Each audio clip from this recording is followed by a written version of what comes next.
महापालिकेच्या निवडणुकांआधीच राज्यभरात एकूण 67 उमेदवारांची नगरसेवकपदी बिनविरोध निवड झाली आहे।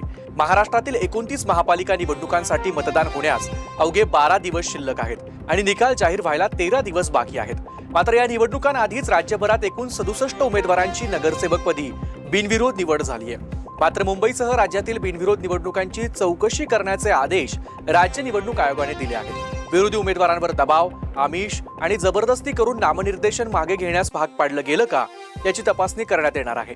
चौकशी पूर्ण होईपर्यंत बिनविरोध निवडींची विजयी घोषणा केली जाणार नाही अशी माहितीही राज्य निवडणूक आयोगाने दिली आहे। निवडणुका बिनविरोध करण्यात भाजपने आघाडी घेतली असून आतापर्यंत भाजपचे 45 उमेदवार बिनविरोध विजयी झालेत। त्यापाठोपाठ निवडणुका बिनविरोध करण्यात शिंदेंच्या शिवसेनेनं दुसरा क्रमांक पटकावलाय। शिंदेंच्या शिवसेनेचे तब्बल 19 नगरसेवक बिनविरोध विजयी झालेत। कल्याण डोंबिवलीत भाजपचे सर्वाधिक 15 उमेदवार तर शिवसेनेचे 6 उमेदवार बिनविरोध विजयी झालेत।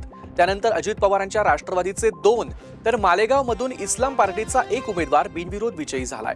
केडीएमसी मध्ये भाजपचे 14, शिवसेना शिंदे गटाचे 6 उमेदवार तसंच पिंपरी चिंचवड, जळगाव, छत्रपती संभाजीनगर या ठिकाणी 1 भाजप उमेदवार बिनविरोध निवडून आलाय।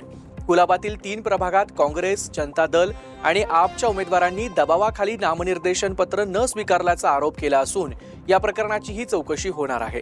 आयोगाने मुंबई महापालिका आयुक्त आणि वॉर्ड ए कार्यालयातील सीसीटीव्ही फुटेज तपासण्याचे देखील निर्देश दिले आहेत।